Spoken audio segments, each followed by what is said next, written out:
June 1st, 2019, Andy Ruiz Jr. pulled off one of the biggest upsets the world of boxing had ever seen. He became the most celebrated underdog on the planet. And he's going for it. Ruiz catches Joshua. Wow! But today, he can't get a fight signed and has no titles to his name. Everybody's asking, when am I fighting? When am I gonna fight? Why don't I fight Wilder? Nobody wants to fight. I'm staying ready, baby. This is the story of how Andy Ruiz ruined his life. But to understand how far he fell, we need to see just how high he climbed. Andy Ruiz Jr. was born in the border town of Imperial, California on September 11, 1989, with a passion for baseball. He dreamed of becoming a baseball star.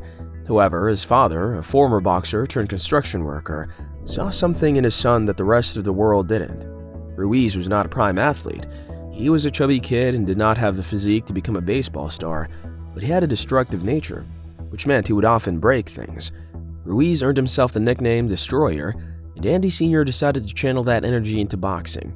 He took him to a local gym at the age of 7 and got him to fight bigger kids. Andy Sr. didn't just push his son toward boxing. He relocated the family's training life across the border to the gyms of Mexicali, Mexico, where the sport is a religion. There, in his grandfather's gym, the same one used by featherweight champion Jorge Paez, Ruiz developed something the boxing world would take years to recognize: a tactically brilliant fighting engine hidden inside a body nobody took seriously. By the time he turned professional at 19, after narrowly missing the cut for the 2008 Mexican Olympic team, Ruiz had compiled a 105-5 amateur record. That is not the resume of a man who found boxing by accident. That is the record of a man who was built for it. But the boxing world had a stereotype problem. It had already decided what a heavyweight champion was supposed to look like. To them, a champion had to be tall, chiseled, and imposing. Andy Ruiz Jr. was none of those things, which meant he had his work cut out for him. For a full decade as a professional, Ruiz operated as the heavyweight division's best-kept secret. He won and kept winning. He stopped and outthought fighters. He built a 32-1 record, with his only professional loss a razor-thin majority decision to Joseph Parker in 2016, a fight many ringside observers believed he had won. But despite all that, the sport simply was not ready to make him the face of anything. Then, in 2019, a year in sample turned the boxing world upside down. Uriel Miller, the brash heavyweight who had been scheduled to face unified champion Anthony Joshua at Madison Square Garden on June 1, 2019, failed multiple pre-fight drug tests. Miller was pulled from the card. Matchroom already had a sold-out arena, a massive live gate, and no opponent. So they called Andy Ruiz Jr. with just 6 weeks' notice. I was just ready and loose, so it couldn't have happened in a perfect time. On paper, this should have been one of the easiest fights in Anthony Joshua's career. Ruiz was 6 feet 2 inches with a reach of 74 inches, and Joshua was 6 feet 6 inches with a reach of 82 inches. With Joshua's pedigree in the sport, no one was asking if Ruiz would win. The debate was about how long he would last in the ring before Joshua punched his lights out. When the fight started, the early round seemed to confirm the prediction of the majority. In the third round, Joshua landed a clean right hand that knocked Ruiz to the canvas. What happened next was Hollywood-worthy. It was my first time getting dropped, and you know what? I don't feel I was super hurt, because when I got dropped, he hit me with a good right hand, and I took it like a champ. Ruiz got back on his feet, got angry, and within the same round, he walked Joshua into a sharp left hook that sent the champion crashing to the canvas for the first time in his professional career. In 45 seconds, the fight started going in a way no one could have predicted. From that moment, Ruiz was relentless. He dropped Joshua again in the third round, and he kept going until the 7th round, where he left Joshua on the ropes and unable to defend himself. Then the referee waved it off.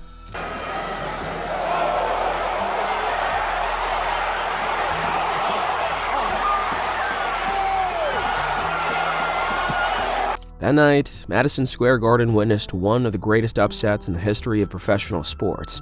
With that historic win, Andy Ruiz Jr. became the first heavyweight champion of Mexican descent, walking away with 3 major world titles and a life-changing paycheck of roughly $7 million. He was on every sports channel, every front page, every social media feed, and the belts were no longer some dream. They were now real. However, somewhere behind all of this, the clock for his ruin had started ticking. Because while the night of June 1st, 2019 was the greatest night of Andy Ruiz Jr.'s life, it was also, in every way that actually mattered, the beginning of his end. Andy had chased this since he was a kid. He'd been dreaming about the heavyweight title since he was born. The moment he stood in the center of Madison Square Garden with 3 heavyweight championship belts above his head, the chase was over. As champion, Ruiz had nothing left to prove. This formed the rot at the center of everything that followed. After his win, Ruiz experienced something clinicians call sudden wealth syndrome. It's the documented pattern that is noticed when a person acquires life-changing money far faster than their psychological framework can process it. It comes with identity confusion, isolation, paranoia, and erratic decision-making. With the championship purse deposited into his accounts, the first thing Ruiz did was rewrite every single variable of his daily life. He bought his mother a car, which was a very good gesture since he messed up a lot of her cars as a kid. Next, he left behind the disciplined, unglamorous rhythms of the boxing gym and relocated to a sprawling 47-acre estate in California. It was a luxury mansion. With a private tennis court and a swimming pool, Andy Ruiz Jr. was finally living the life he had dreamed of. Yeah, this is the entrance of the new house that I just got. It's pretty dope. Yeah. Almost broke. The cars came next, an entire fleet of them. He bought a Rolls Royce. He also bought a Lamborghini Urus, and he followed that with 2 Mercedes G-Wagons. Ruiz also extended the car buying spree to his family. Aside from his parents, he got his sister a brand new Chevrolet Tahoe 271. It was distributing proof that the kid from Imperial had made it, proof that every person who doubted him, every promoter who overlooked him, and every commentator who mocked his physique was wrong. This is what anyone in Ruiz's shoes would have done. Champions celebrate harder and usually have no worries spending money that they have shed sweat and blood for. This is a story as old as the sport itself. But what was happening behind these expensive buys and generous gestures was something very dangerous. For Andy Ruiz Jr., the spending wasn't a problem. It was a symptom of his identity collapse. Before June 1st, 2019, Ruiz was a man with something to fight for. He was the fighter nobody believed in, always grinding in gyms, working as hard as he could while the opponents he would one day dismantle were being celebrated on billboards. Because he was underestimated, underpaid, and overlooked, Ruiz had a hunger that fueled his ambition to be the best. But after his decisive win over Joshua, that hunger disappeared, and he relaxed. Ruiz didn't train as hard anymore because the reason why he had to get up and train had changed. Before, failing to train meant that he was choosing to stay poor. But now that he was rich, the stakes were different, and his standards started to slip. Training camp became optional, days turned into weeks of inconsistency. The grueling, monk-like isolation that championship preparation demands, the dietary protocols, the early nights, the obsessive film study, the hours of sparring began reducing, replaced by media tours, lavish dinners, and a social calendar befitting a newly crowned world champion. And the gym, which used to be the one place on earth where the world finally made sense to Andy Ruiz Jr., became a chore. Ruiz lost the structure and discipline that made him the most successful underdog in the world of boxing, and into the vacuum left by that collapsed structure, something else moved in: the entourage. Andy, where's little? Hey, Andy, where's little Andy? Where's the dog? Oh, real talk, dog. Not right now, not right now. We're on time, we gotta get him. In professional boxing, the fighter is the sole employer of every single person around him. That dynamic is manageable when the fighter has nothing. When money is thin, the team is small. The hierarchy is clear, and the coach's voice carries weight because everyone needs the next fight to happen. But when a fighter becomes a millionaire overnight, the entire power structure of the camp changes. Suddenly, the people around him are no longer there to push him. They're there to protect their access. And protecting access in the boxing world means telling the champion exactly what he wants to hear. The yes man flooded in, not because Ruiz was naive, but because that level of success always attracts them. Men who laughed when Ruiz was a long shot suddenly had opinions about training schedules. New faces with new ideas filled the spaces where silence and discipline used to live. The honest voices, the ones that say the truth even if it's harsh or unpopular, started getting drowned out. One of those voices was his trainer Manny Robles. Robles was the force behind Ruiz's epic 2019 win. He had spent years understanding Andy Ruiz's mind, his instincts, his specific brand of inside pressure fighting, and how to deploy all of it against a specific opponent.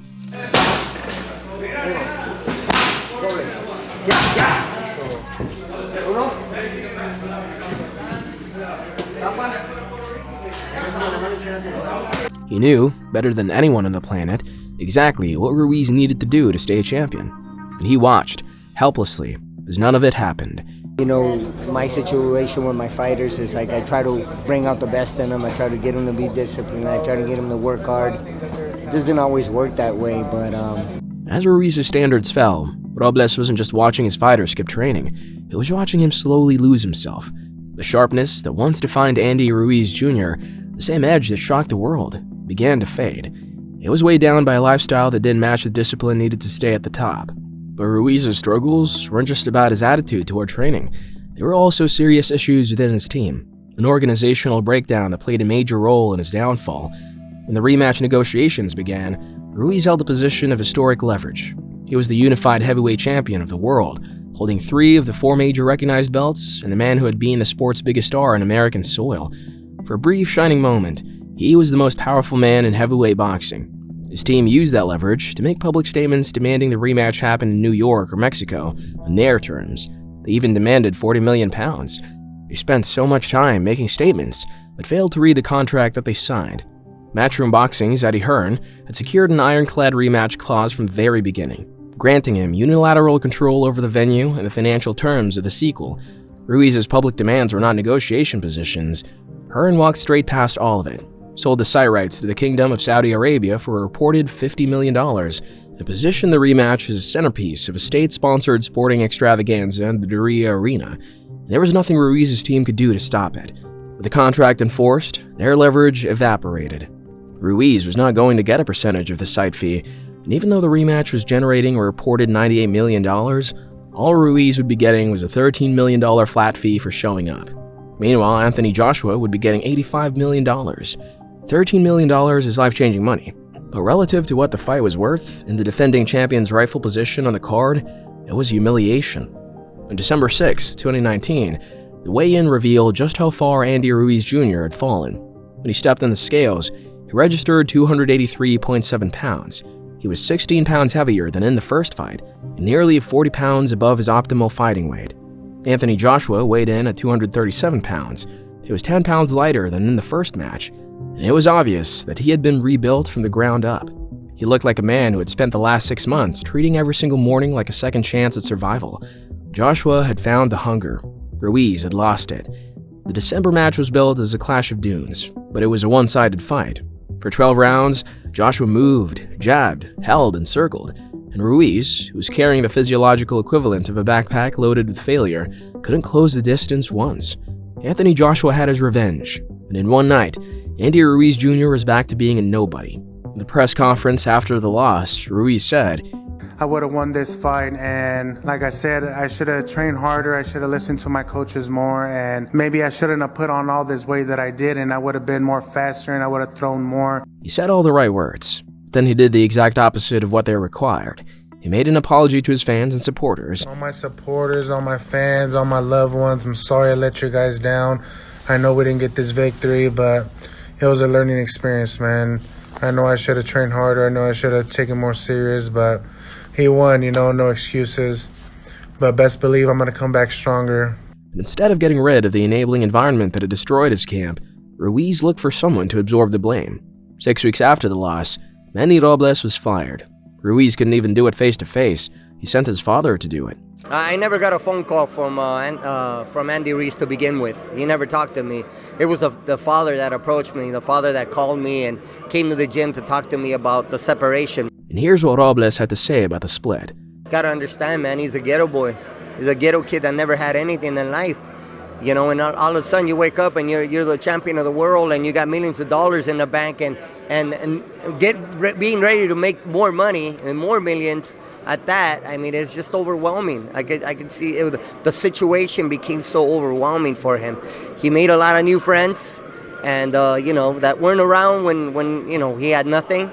And unfortunately, people change with money, Manny Robles has built a system that helped Andy Ruiz Jr. shock the world. And he was the only honest voice in the room, calling Ruiz to order when he noticed him slacking. But yet he was somehow the scapegoat. What remained for Ruiz was his house, cars, and the story of how he was once the most famous boxer on the planet. After his loss to Joshua in the rematch, Ruiz told himself he had made a mistake, and he had paid the price. I got him hurt a few times and I let him survive. So I think that was one of the mistakes that I did. But like I said, I won one, he won one. Let's do the next one. But the talent was still there, and his fight instincts that got him the win on June 1st were still there. All he needed was a reset, the right team and preparation, and Andy Ruiz Jr. would be back. He was ready for a part 3 with Anthony Joshua. He wanted to prove that he would not be defined by that loss, and he could win again. I learned from my mistakes. I know what I didn't do and what I should have did for the camp, and it paid off, you know. But I learned from my mistakes, and I know I'll be ready for the next one. The thought of this kept Ruiz going, but at the same time, it was what held him back. Because the problem was not that he didn't prepare enough. He lost because he had changed.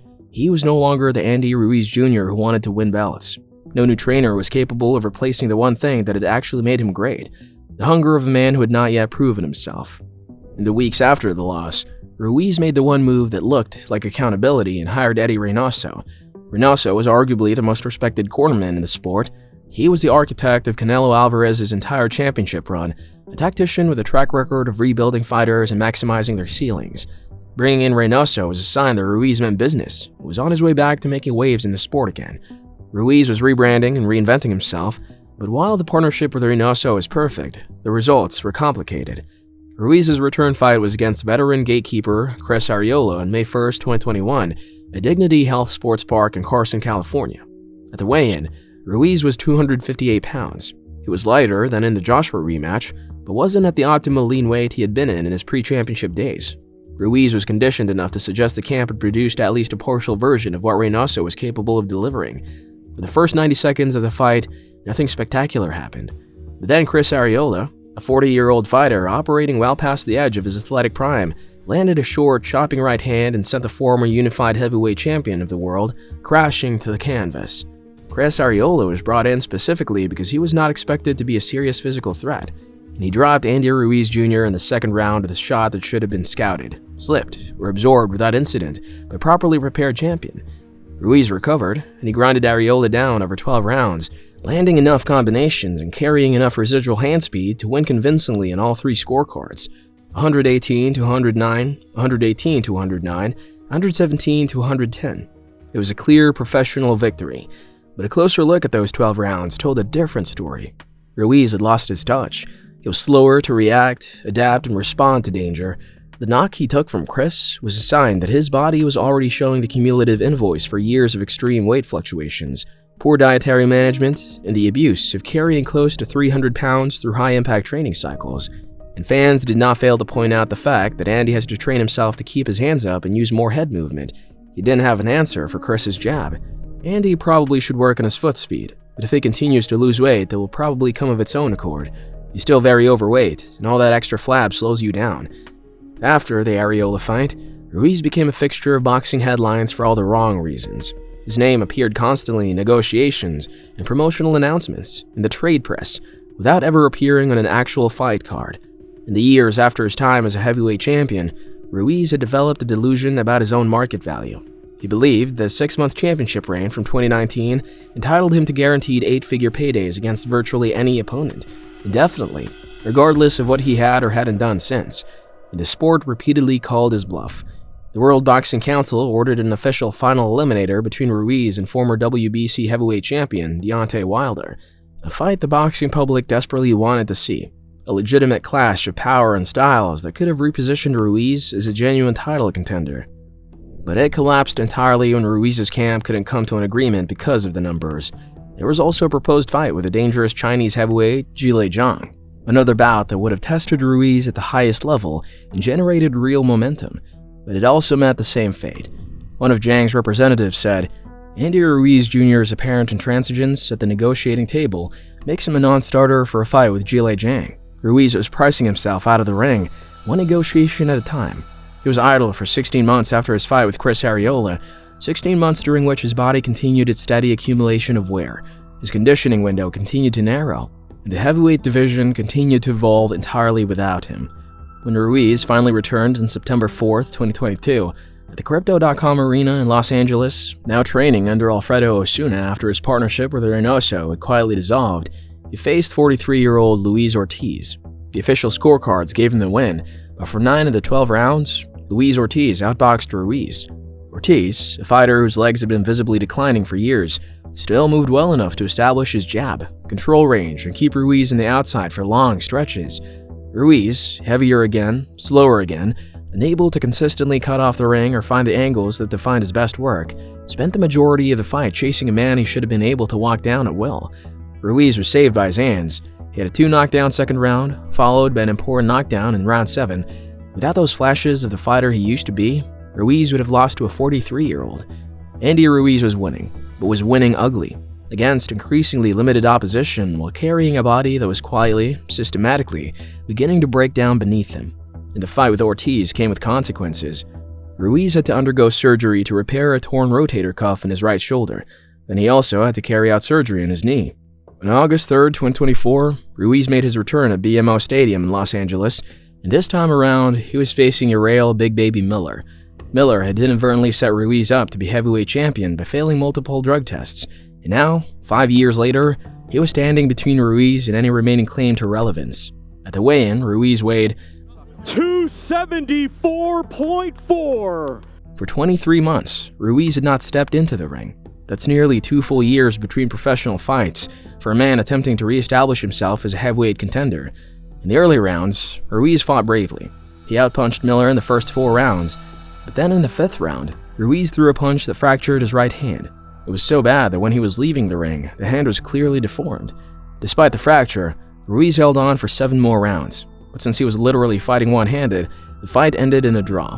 This fight should have re-established Ruiz as a legitimate heavyweight force, but instead, the whole world got to see his body fail him. Ruiz had to undergo another surgery to take care of the broken hand, and again, his comeback was put on hold. But Andy Ruiz Jr. had no plans on giving up on his comeback. Everybody's asking, when am I fighting? When am I gonna fight? Why don't I fight Wilder? Nobody wants to fight. I'm staying ready, baby. Tell Joshua, let's do the trilogy. Tell Wilder, I'm ready. Make me another contract. Usyk, Tyson Fury, everybody wants to go through the shortcuts. But I'm here, baby. In December 2025, he returned to Manny Robles, the man who built him and masterminded his victory over Joshua. Ruiz returned to the gym where the Joshua Master Plan was born, under the authority of the one trainer who had ever truly understood his psychology. And he spoke about the move, saying, "We made history together against Anthony Joshua, and we're going to do it again." For a brief window, the boxing world entertained the possibility that this was the intervention Ruiz needed to get him back to relevance. But in March 2026, Robles publicly admitted that he had lost the battle to motivate Ruiz. Robles revealed that Ruiz put him through a lot of stress. He didn't show up, and when he did, he was inconsistent. Robles knew Ruiz better than anyone, and he had attempted an intervention only to walk away in defeat. If Manny Robles cannot reach Andy Ruiz Jr., the conversation about who can is a short one. In February 2026, Ruiz signed with Dana White's Zuffa Boxing. This was a huge move. Zuffa Boxing is well-funded, connected, and operates under the same Saudi financial infrastructure built by His Excellency Turki al-Sheikh. The same power broker Ruiz had been desperately courting since the PBC television money dried up. Ruiz had been seeking a placement in a Riyadh season card and making every public gesture available to signal his willingness to perform under the Saudi banner. Go over there, talk to Turkey, talk to the people that try to give me these fights, and hopefully December, January, we should be in there. The Zuffa signing seemed like a step in the right direction, but there was the question of what Ruiz had actually signed. Yes, he was signed to Zuffa, but he still did not have a placement in an actual fight card. Ruiz is signed to one of the biggest names in the world of boxing, but is nowhere to be found in its active calendar. Under the outfit, it is rumored to fight 21-year-old Moses Itaoma. With 14 wins and 0 losses, Itaoma is the most universally acclaimed heavyweight prospect on the planet. Many other champions have avoided facing him. Promoter Frank Warren has him headlining London's O2 Arena on July 25, 2026, and Ruiz's name surfaced in the media discussion surrounding potential opponents. A recognizable, internationally credentialed name that could serve as a legitimate benchmark test for the rising star. Ruiz's response to the possibility of that fight was to demand 2 tune-up bouts first. He said, "I don't back down from any fight, but I want to be ready to fight. I want to get at least 2 fights in first. Then if they put me with him, I'll be ready, and it'll be a great fight." Given that Ruiz has historically managed 1 fight every 18 to 24 months, 2 tune-up fights would realistically push any Itaoma clash to 2029 at the earliest. And this doesn't sound like a negotiation. It's like Ruiz believes that the industry will hold its breath and wait for him to feel ready. He speaks like an S-rated superstar when in reality, he only has the leverage of a has-been. Winning the unified heavyweight championship of the world was the worst thing that ever happened to Andy Ruiz Jr. Before June 1st, 2019, he was pushed by something no trainer can instill in a fighter. He had the edge of someone who understood, deeply and personally, what it meant to be counted out. That hunger produced the tactical brilliance everyone saw at Madison Square Garden. It was responsible for his refusal to stay down at the third round when every single person in that building expected him to. But the moment those belts went around his waist, the hunger was no more. Ruiz had proved to everyone that he could do it. And what remained was a man who had lost the only version of himself that was ever truly dangerous. Ruiz's ruin is psychological. It is the permanent extinguishing of urgency in a man whose greatness was built entirely on urgency. The damage is irreversible. The prime years that passed between 2020 and 2026, the fights that were never made, the legacy bouts that collapsed in negotiation, the version of Ruiz at 31, 32, 33, at peak physical maturity and still theoretically capable of something remarkable, those years are simply gone. They're not recoverable. The heavyweight division did not pause. Wilder fought, Joshua fought, the next generation arrived.